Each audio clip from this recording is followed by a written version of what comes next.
Hello everyone, it is I, Almighty Echoes, and today I'll be giving you all a short character breakdown of JD's Horde hero, the offense, the Almighty Offense character. First off, we'll be looking at all of his skill cards, then going into some gameplay of him, and then a brief explanation of why you should or shouldn't play this character. Now, the first perk is the Custom Lancer GL, your bread. Always equip this as at max level, gives you an extra 50% damage to your shots and grenade launcher, which you won't be using your shot too much throughout the entire game, but you'll definitely be using your grenade launcher to take out the bosses and mini bosses, as well as any crowds that you get too too cocky. Next up is your butter. Gotta have your bread and butter, guys.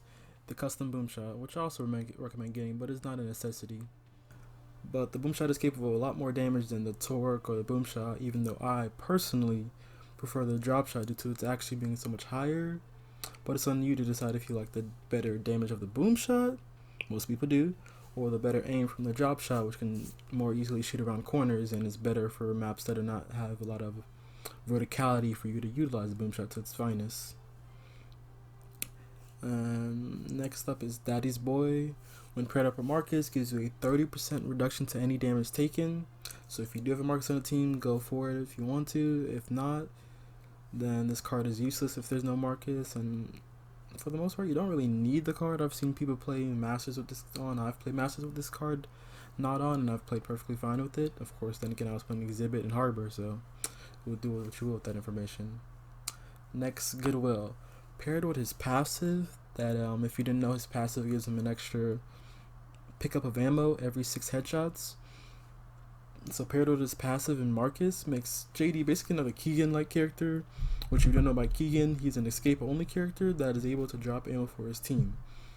So with this perk on, your entire team will always be stocked up on ammo for their primary guns, and now they aren't fighting over who gets the ammo cache when we all know who it belongs to. You.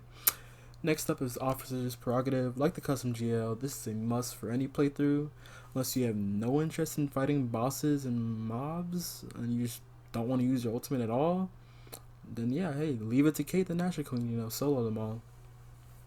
Next, Spotter Support, which gives your teammates the ability to mirror the effects of your special onto any enemy they mark when you activate yours. Now, this is highly effective when your team is actually communicating, or they know, hey, boss is here, let me mark a Scion, let me mark a Pouncer, because this will give six artillery rounds onto any enemy they mark. So that's 4 extra rounds going out into the field, which if you know in boss waves, if they're rushing you, you guys are getting completely swarmed, your teammates can completely handle the side guys with your extra ultimate while you focus on actually killing the boss. So this perk is usually what I will rock when I'm playing with a custom game, but with friends or LFG. But if I'm playing by myself solo, I'm just doing a random matchmaking for whatever reason, I like to be tortured sometimes, then I would not recommend putting in this on, because most people don't even mark any enemies unless they're Jack. So yeah, Geo Mastery, and yeah, that's enough for me, dog. Only take this. Yeah, only take this if you really have nothing else to fill the spot with, or if you just love to have a laser beam. And while you usually want to use JD as a pseudo heavy and bomb everything inside, he can be used as a medium and long range assault hero with this card, but I just really don't like it. Launcher Mastery, another must take from me. For when it comes to most playthroughs, you're going to combine this with the Geo Mastery and JD's Bleed perk, which will come up at the end of this video to become an absolute killing machine, rivaled only by Kate's boomsticks and, of course, Dell's turrets. Score boost and epic score boost. Now, most people don't care about this because they don't care about score. They just want to finish the game at the easiest they can do it with the better skill cards. But at max level, with both of these cards on, you'll get an extra 40% score, with your entire team being capable of getting an extra 200% score. Also note that you're getting extra XP as much as 30% of your score. So an extra 40% boost to your score would be an extra 12% XP.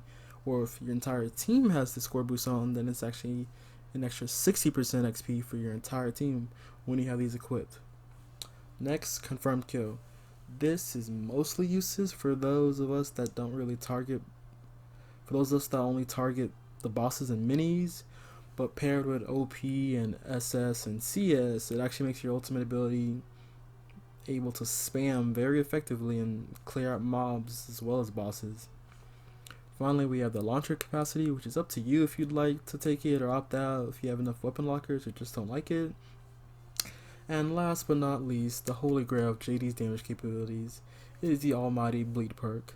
Now, if you've played Kate or Emil or the one guy from Escape, you know how awesome bleed damage is in this game. Now, this perk allows you to wreak havoc on your enemies and cause additional damage. I'm not quite sure what the extra damage is combined with the extra 50% for your launchers and GL, but I think it's around 120%. I know Kate's card, with both of her cards at max level, which two of her cards are actually bugged. They give too much damage, but at max level she gets 5 times extra damage with her shotgun. So bleed damage is always very OP. Emil also has a bleed perk that makes him surprisingly Hulk-like with a Breaker Mason Claw. And that's really it for skill cards. Now move on to some gameplay to show them in action.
Trying to do challenges and shit, man. Was it Gears 4 or was it Gears 3? Gears 4.